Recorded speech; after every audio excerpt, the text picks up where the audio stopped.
Hello, hello, hello. I'm eating dinner now. It's 9:03. This is gonna be it for the night. I am pooped, tired, sore. Chloe Tings kicked my butt today, and that's for real, for real. So I have me a what do you call these things? I have me a chili Philly cheesesteak quesadilla that I have fixed. I fixed 2 yesterday, so I ate 1 yesterday, and I have 1 today. Right here, I got my olives, 6 of them. Then my little crackers, some barbecue, what they call these things, pork rinds, 10 of my macadamia nuts. I got some white cheddar cauliflower rice that I made, I believe, Sunday or Monday. And then my yogurt with a half a teaspoon of bee pollen, a little bit of lemon, a little bit of vanilla flavor, vanilla extract, and a tablespoon of my monk fruit sweetener. Then I got some organic sour cream right here, probably about a tablespoon or so. And yeah, this is it. This is what I got for you. So, you know, tomorrow will be day 2 if I could hopefully not be lazy and get my butt up and do it, of Chloe Tings. But I've done a workout every day this week. So tomorrow will be day 4, day 2 with Chloe Tings. And I believe Chloe Tings is going to be kicking my butt. Her workouts are not easy. They're not long, but they're, shoot, they ain't easy. Why is this thing going up? So tomorrow is day 2. I'm glad tomorrow is day 2. So tomorrow I only have to do 2 of the workouts out of the 3. Well, she only got 2 here, and then 1 is a stretch, and she has the warm up. But I'm on a jump and jack challenge, so that's basically my warm up for the day. So tomorrow we're gonna be doing these shredded abs and then tiny waist, round butt, so it look like butt and abs tomorrow.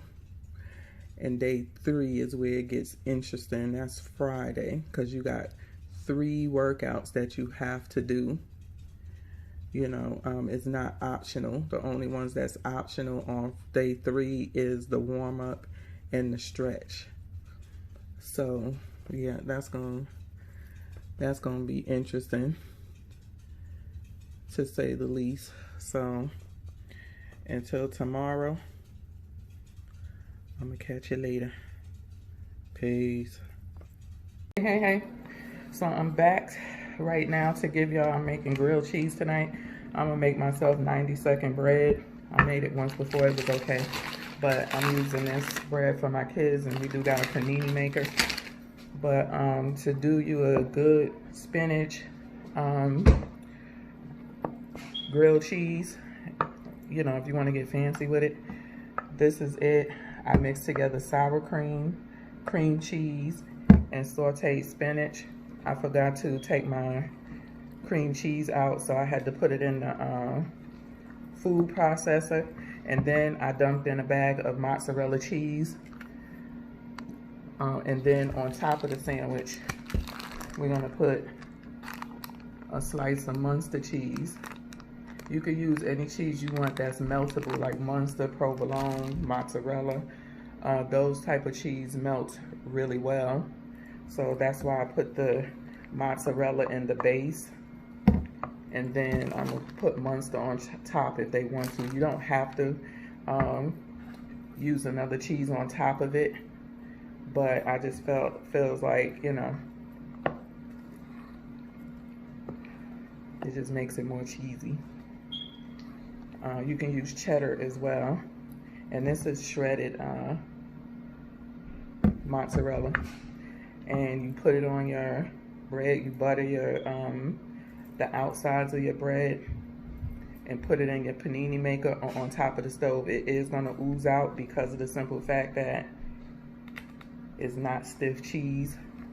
So you will have a little oozing, but it's not a bad thing. I haven't made this in a couple of years, so I will come back and show you and give you my tomato soup recipe and to see what my sandwich looks like. Hey. One more day before the weekend. Got my supplements in here.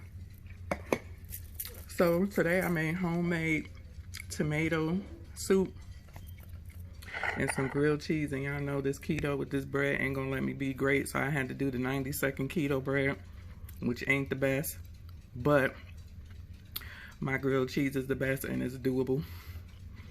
So I showed y'all, this is what my keto bread looked like. I was too busy running around the kitchen just trying to, you know, clean up behind myself, fix my kids' plate, put my stuff on.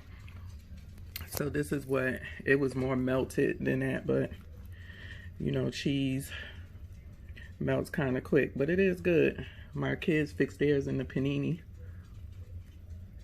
maker. So for my tomato soup, I used heirloom tomatoes. I just cut them up. And first what I did was I melted 2 tablespoons of butter and let that melt. I put in a food processor some shallots and onions, let that chop up, and then I sauteed those, and then I put a cup and a half of chicken stock inside the pot. I also roasted some red peppers. So once those was done, I chopped those up in the food processor and put that in.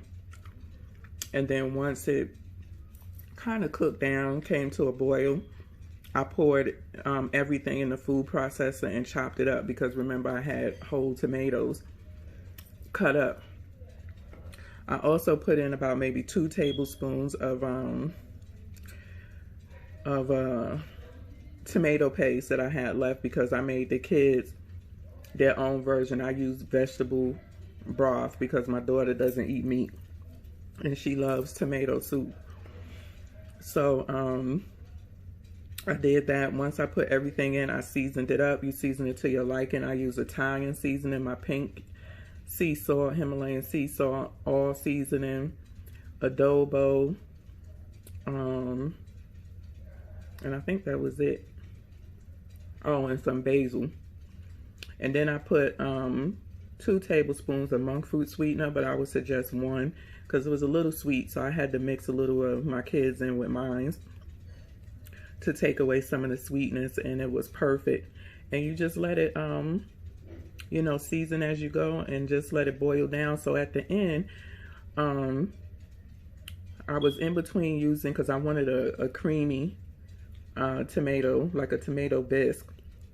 And so I was in between using heavy cream or coconut milk.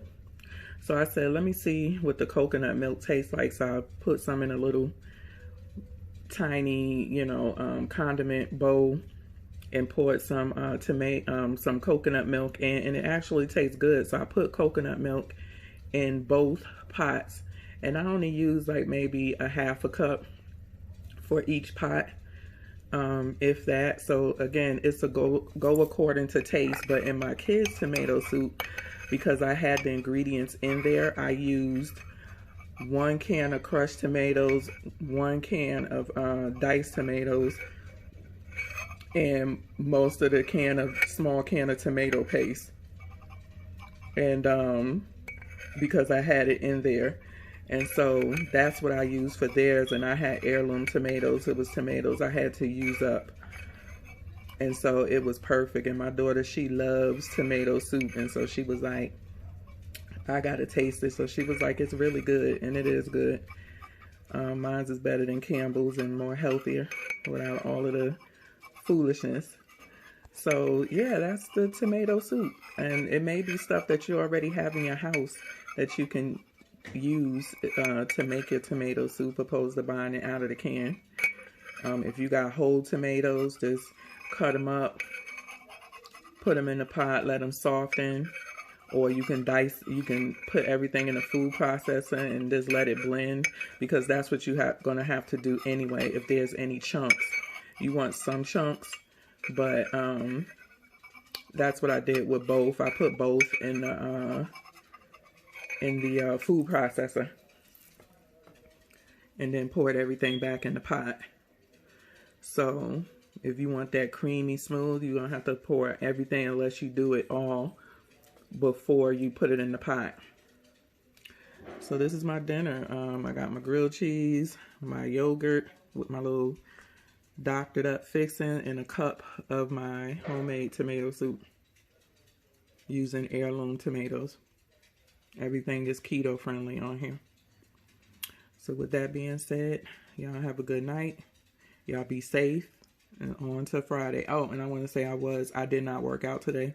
I was just tired. My body was tired, so I took a break and didn't do nothing. So I will get up and do my workout tomorrow. Peace.